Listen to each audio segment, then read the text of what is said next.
So I'm Evan Jones. I get to follow these amazing speakers. The work's pretty impressive, and it's particularly profound when you step back and think about the work on the human genome. I mean, really, this is one of the most fundamental advances in the history of mankind. I'm sure that a decade from now, 100 years from now, 500 years from now, people will say, this is the era when the human genome was sequenced.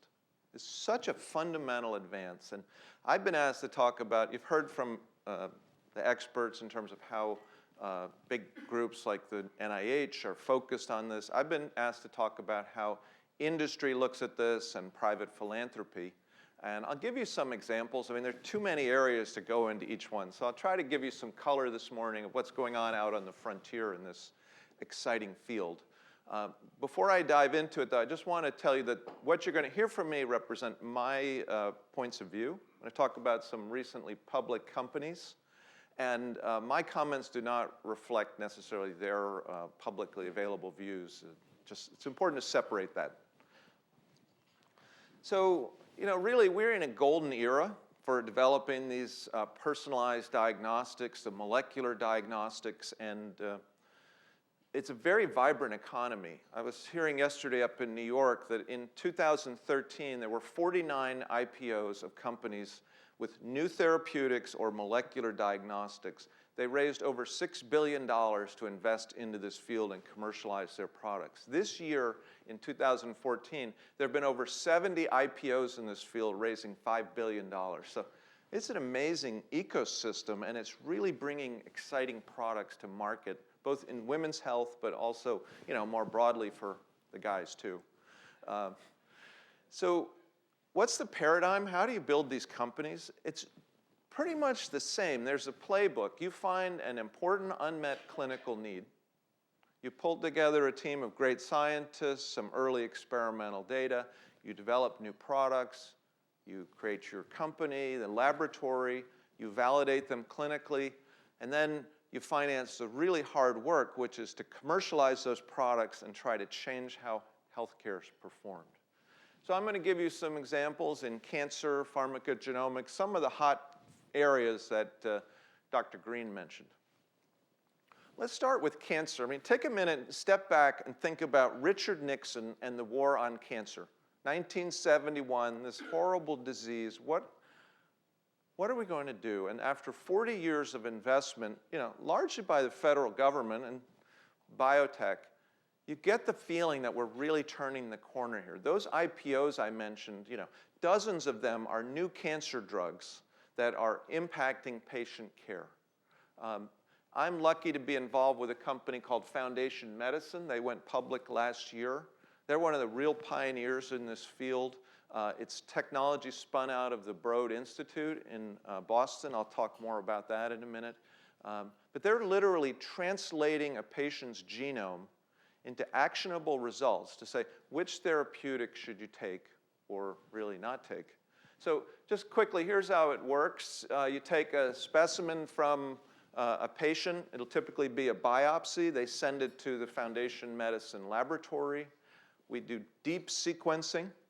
Then those sequencing results are interpreted with an expert tool, and the physician receives a report that goes through all of the FDA-approved drugs and all of the drugs in clinical trials, and he can then pick which drug to use for that patient. I can tell you the results are stunning. It's every week, every couple of weeks, I see letters, because I'm involved with the company, from survivors who had, and we get these typically with the images of giant tumors that they had. These were people that were told, literally, you've got months left to live.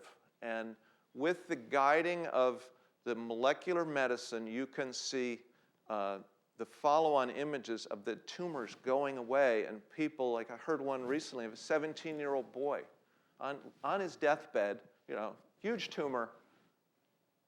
It looks like he's going to have a complete remission. So the impact every day, as Dr. Green was mentioning, this is translating into saving lives and changing healthcare. So come back to how does this work for investors? Well, a company like Foundation Medicine, they've got their products, Foundation One, which is now used by over 2,000 physicians. They also sell the technology to pharmaceutical companies. There are more than 85 clinical trials of new therapeutics that are being guided with the aid of this new tool from Foundation Medicine. And then the database, what you see here, every patient test, every pharmaceutical clinical trial that's done, they fall into a database, and it grows, and it becomes an organic living thing that becomes more and more powerful with each patient performed. So this is one example in cancer where we're winning the war. I'll share with you another example. I mean, all of you know that with cancer, how overtreatment is such an important issue. And there are a lot of ways to think about it, but one of the real frontiers is the borderline result. And so, for example, this company, Veracyte, another IPO in the class of 2013, is looking at an example of thyroid cancer, for instance. You get a nodule on your thyroid, they'll do a fine needle aspirate. The pathologist says, well, I don't know if this is a tumor or not. Well, under current therapeutic guidelines, they'll remove the woman's thyroid. This is a very prominent cancer among women. So then they get the lab work back from the pathologist. It turns out the lump was benign. There's just one problem, which is the woman's lost her thyroid for the rest of her life. So Veracyte solved this problem. We developed a gene-based test that classifies the right genes for the tumor. We separate out patients who were benign from those that need surgery. The test was published in the New England Journal of Medicine, the validation, 40 clinical sites, 5,000 patients. It's an example of this new genomic medicine, how it's impacting patient care. This is a generalizable paradigm, though, that's going to affect almost any cancer you can think about. And we've tried to prioritize and pick the most important ones. And you'll see highlighted here lung cancer. And that's the next area that the company's focused on, is addressing lung cancer and trying to do non-invasive detection of abnormalities in the lung. And it's not just lung cancer that's an issue. They're also working on a disease that actually killed my mom, which was pulmonary fibrosis. And terrible diagnostics there. I mean, they're basically, you have inconclusive results. So what do? You do invasive surgery on the lung. The patient almost never recovers. So this is a very exciting new paradigm. Another example how in cancer this technology is making such a difference. So let's talk about another area, the #1 public health issue in the United States, neurologic disease and mental health disorders. There are 50 million people with mental health disorders in the United States, 13 million with chronic, highly significant disorders. And you can see, I mean, I know all of you must know someone with ADHD or chronic pain or some disorder. I mean, might even be a family member. So this has gotten a lot of attention. I mean, the NIH is focused on it, but philanthropists are also focused on it. And in our field, there's one institution that's probably made more impact than any other from philanthropy directing research, and that's the Broad Institute. That to date, they've had $1.8 billion of philanthropic money going into trying to change our healthcare based on genomic medicine.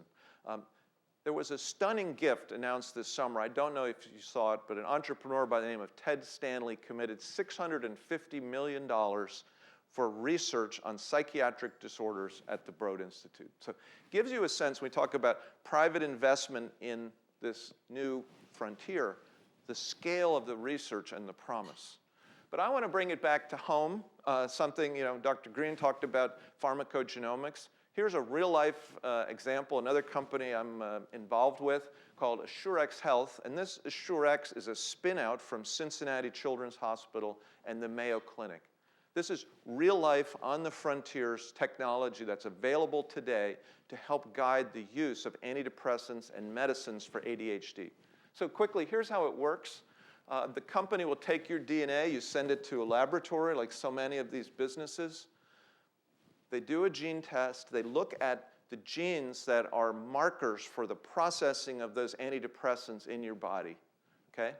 They pull it together. It's a 38 different probes that looks at your gene response.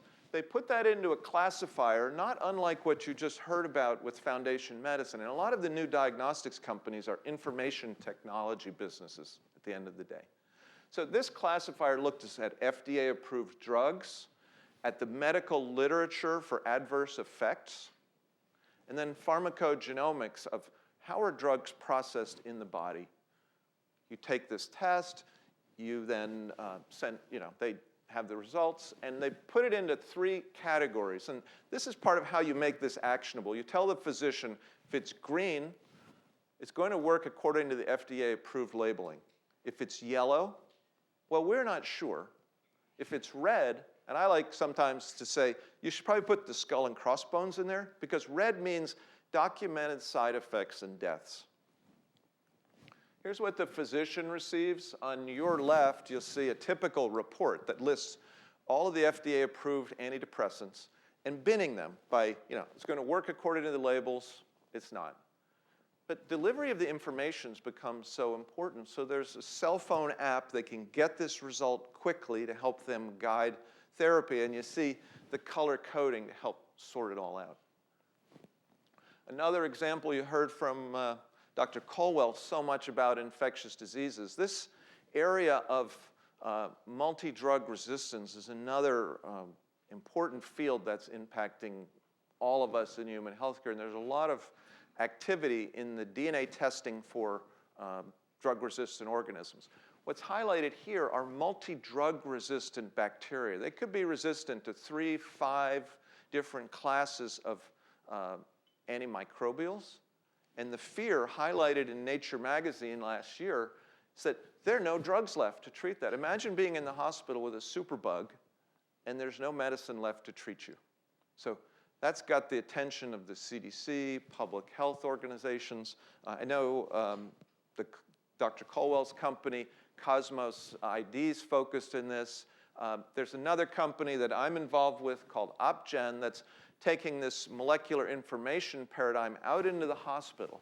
And we've developed a screening test. It's not unlike the Pap smear or a PSA test. This is a screening test that when you come into the ICU, you get tested to see if you're harboring one of these multi-drug resistant organisms. It helps you because if you get sick, you know what antibiotic you shouldn't get.